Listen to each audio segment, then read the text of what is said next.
नमस्कार साथियों। आज विश्व तंबाकू निषेध दिवस है और आज के इस अवसर पर हम और आप मिलकर एक वार्ता करेंगे कि पहले तो ये सभी सरकारें, पूरे विश्व की सरकारें तंबाकू कारोबारियों को लाइसेंस देती हैं और फिर जब जनता को इस नशे की आदत हो जाती है तब ये लोग क्या करती हैं, विश्व तंबाकू निषेध दिवस, नशा मुक्ति और डिबेट और ड्रामा और पाखंड, ये सब इन लोगों के कार्यक्रम रहते हैं।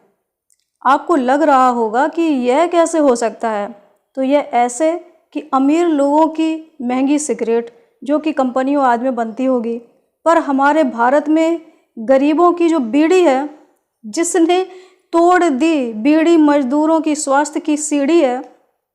तो हम लोग इसी पर एक चर्चा करेंगे कि आपको जानकर ये हैरानी होगी कि नशे से भरी बीड़ी के लिए भारत सरकार के श्रम मंत्रालय द्वारा बीड़ी श्रमिकों के लिए वर्ष 1976 में बीड़ी कर्मकार कल्याण निधि, बीड़ी कर्मकार उपकर, बीड़ी कर्मकार अधिनियम 1976 तक बने हुए हैं। बता दें कि वर्ष 2008 में बीड़ी श्रमिकों की संख्या करीब 2 करोड़ थी। अब की स्थिति तो राम ही जाने कितनी हुई होगी। इसके अलावा भी बीड़ी बनाने वाले श्रमिकों के लिए तमाम योजनाएं चल रही हैं और चलाई जा रही हैं, और वहीं तमाम कंपनियां बीड़ी श्रमिकों को कम मजदूरी देकर उनका भरपूर शोषण कर रही हैं। इस पर कभी कोई टीवी वाले डिबेट नहीं करते। खैर, करते भी होंगे तो उसका परसेंटेज कम है। और आपको बता दें कि देश में करोड़ों गरीब बेटियां और महिलाएं और मासूम बच्चे इस बीड़ी बनाने का खतरनाक काम करते हैं, जिस कारण बीड़ी भरते भरते सूंघते सूंघते, मतलब तंबाकू का एक जो घटक है निकोटीन, इसके ये सभी लोग, पूरा परिवार आदी हो जाता है। फिर क्या होता है, कमजोरी, सांस लेने में तकलीफ, लगातार एक जगह बैठकर बीड़ी बनाने के कारण पीठ के निचले हिस्से में दर्द, खांसी, ब्रोंकाइटिस, शरीर में अकड़न, पेट में दर्द का सामना व एलर्जी, चर्म रोग तक का ये लोग वहन करते हैं।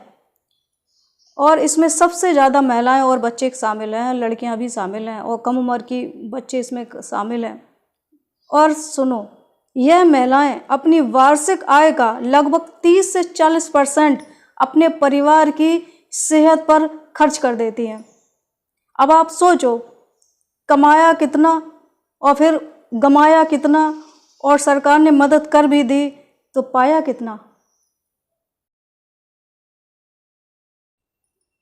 और साथियों, देखा गया है कि दिन रात ज़्यादा से ज़्यादा बीड़ी बनाने की जद्दोजहद के कारण उनके हाथों की जो लकीरें हैं, ये भी जैसे ये भी हल्की हो जाती हैं उनकी। हम लोगों की तो ठीक है, लेकिन वो जो रगड़ रगड़ के जो वो अपना बनाते हैं बीड़ी, उससे बहुत से लोगों में देखा गया कि उनकी जो लकीरें हैं ये भी हल्की पड़ जाती हैं। ये भी कोई तरीके की एक बीमारी होगी और उनको मानसिक और शारीरिक आर्थिक हर तरह की तकलीफें इससे होती हैं। कैंसर जैसी भयानक बीमारी तक इन लोगों में पाई गई है, बीड़ी मजदूरों में, बीड़ी श्रमिकों में। और इनके लिए ऐसी बात नहीं है कि सरकार योजना नहीं चला रही, सरकार भी योजनाएं चला रही, केंद्र सरकार, राज्य सरकार और उनके क्षेत्रीय विधायक जो लोग हैं, सब लोग मदद करते हैं लोगों की। लेकिन आप जरा सोचो कि ये कैसा मौत का कारोबार है कि बनाने वाला भी शिकार और पीने वाला, मतलब उसको ग्रहण करने वाला भी शिकार। आखिर मेरी डिबेट आपसे बस इतनी है, या सरकार से मेरी बात इतनी है कि जब सारी चीज़ों को बनाने की कंपनियां लगी हैं तो फिर बीड़ी वालों की भी क्यों जान के आफत है। एक कंपनियां लगा दो, इनके लिए भी कुछ कंपनियां लगा दो, जिससे कि बीड़ी मजदूर की जो बुरी हालत है, छोटे छोटे बच्चे भी देख लेते हैं, मम्मी को बनाते हो तो वो भी बनाने लगते हैं। तो ये थोड़ा घर घर बीड़ी बनाने का जो सिलसिला है ये थोड़ा थम जाए, ये कंपनियों तक रहे और इसकी उम्र सीमा कुछ निर्धारित करो, जिससे कि एक, और पहली बात तो ये बंद ही हो जाना चाहिए। नशे वाले काम की क्या भारतवर्ष में आवश्यकता है, इसको बंद ही कर देना चाहिए, बैन कर देना चाहिए। लेकिन अब आप ये कहेंगे कि बारूद भी तो घरों घरों बनता है, पटाखे और वो कौन कौन सी चीज़ें बनती हैं दीपावली वाली, वो भी तो बनते हैं। अरे मैं तो कहती हूँ वो भी बंद कर दो घरों घरों, क्यों। और हम तो कहते हैं जो भी जान के खतरे की चीज़ें हैं वो सब बंद कर दो भैया। जान बहुत अनमोल है, कीमती, वापस तो आने वाली है नहीं, उससे क्या मतलब है। अब आप ये कहेंगे कि आकांक्षा तुम कहती हो कि ये बीड़ी का श्रम बीड़ी वाले कार्यक्रम बंद कर दो, बारूद वाले बंद कर दो, तो ये तो लोग के पेट पे लात मारने जैसी बात हो जाएगी, फिर वो भूखे मर जाएंगे, उनका क्या। तो सरकार को इन लोगों के लिए कोई विकल्प तलाशने होंगे। ज़रूरी नहीं है कि नशे का कारोबार करके ही हम लोग पैसे वाले हो जाएं या नशे वाले काम ही गरीब लोग करने। गरीब की जान क्या इतनी इतनी हल्की है, इतनी हल्की है कि वो बीड़ी बनाते बनाते मर जाएं। उनके लिए भी तो और भी उद्योग धंधे लगाए जा सकते हैं। साड़ी का उनको दे दिया जाए काम, मोती वोती लगाने का, उसमें जरी लगाने का, अन्य जो भी वो काम करना चाहें, अगरबत्ती का काम है, और भी कई सारे काम हैं जो कायदे के काम है, उनको मिल जाने चाहिए। लेकिन ये जो नशे का है, इस पर तो मैं बिल्कुल एग्री नहीं हूँ। और इसकी शुभकामना भी क्या देनी आपको। इस आप लोग कहेंगे कि तंबाकू, विश्व तंबाकू निषेध दिवस है, इस पर सब लोग शुभकामनाएं दे रहे हैं, तो आप भी दो, सच की दस्तक की तरफ से आप भी शुभकामना दो। अरे भाई, मैं क्यों शुभकामना दूं इसकी, ये शुभकामना का काम है।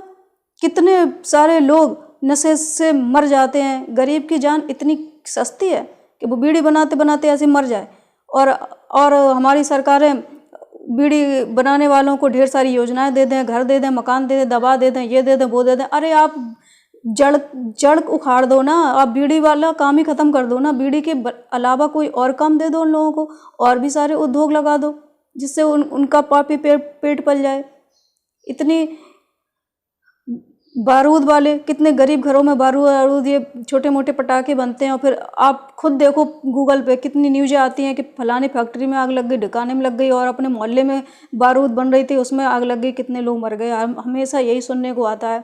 इस पर मैं एक बात और कहना चाहूँगी कि आज भी मैंने अपने आँखों से देखा है कि गटर में जो हमारे स्वच्छता कर्मी गटर में घुस के जो गंदगी साफ करते हैं, कि आप लोगों के पास इतनी मशीनरी नहीं है कि एक मशीन वाला कुछ सिस्टम कर दो जिससे एक व्यक्ति को उस गटर में घुसने की जरूरत ना पड़े। उसकी जान की कोई वैल्यू नहीं है, वो गटर में घुसे और वो गटर की जो गंदी गैसें हैं उससे वो मर जाए। मतलब गरीब क्या सिर्फ मरने के लिए पैदा होता है। वो बीड़ी बना के मरे, वो बारूद बना के मरे, वो स्वच्छता कर्मी वो गटर में घुस के मरे, ऐसा थोड़ी नहीं होता। जब हमारा देश विकसित देश की तरफ बढ़ रहा है तो मशीनरी लाओ ना, ज़्यादा से ज़्यादा ऐसी जगह तो मशीनरी लाओ जहाँ पे जान का जोखिम है। तो इसकी शुभकामना तो मेरा मन है नहीं इसका कुछ शुभकामना आपको देने की। बस मैं इतना ही कहूँगी कि बुराई के खिलाफ एकदम आवाज़ उठाओ। जुड़े रहिए सच की दस्तक के साथ, जो सच पहुँचाए आप तक। और मैंने जो कुछ भी बोला हो शायद कुछ लोगों को बहुत बुरा भी लगेगा सुनकर, तो आप कमेंट बॉक्स में अपनी राय मुझे बताइए, मुझे भी लगे कि मैंने क्या गलत बोला है।